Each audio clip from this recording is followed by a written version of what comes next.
আজকে আমি বানাবো তালের মিনি কেক। কীভাবে বানাবো আপনাকেও দেখাচ্ছি, দেখতে থাকবেন। প্রথমে নিলাম আমি সবার আগে ময়দা, ঠিক আছে। তার মধ্যে আমি নিলাম 1 পা মতন ময়দা ছিল, হাফ কাপের মতন সুজি।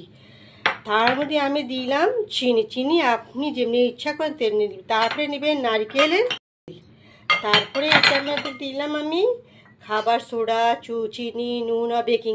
এইটার মধ্যে দিলাম আমি তাল, দেবো কলা যেটা আমি ম্যাশড করে রেখেছি ওইটা আমি এটার মধ্যে দিচ্ছি।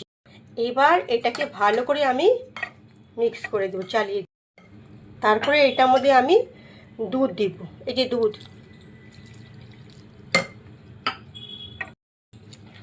ভালো করে এটাকে মিক্স করব। এবার এটার মধ্যে দিলাম 2 চামচের মতন তেল, পাউডার দুধ, 2 চামচের মতন পাউডার দুধ। আধা ঘন্টার জন্য রেস্ট করে দিব। রেস্টের পর এবার ঢাকনাটা খুলে একটু নাড়াচাড়া করে দিব। এই তো আমার এটা কমপ্লিট। এবার আমি একটু আপ্পাম মেকারে তেল দিয়ে দিব। এই ব্যাটারটা দিয়ে পুরোটা ভরে দিয়ে আমি বানাবো। এবার এক এক করে এগুলোকে আমি পাল্টে করে দিব।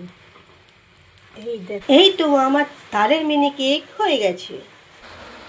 এই তো আমার তালের মিনি কেক হয়ে গেছে।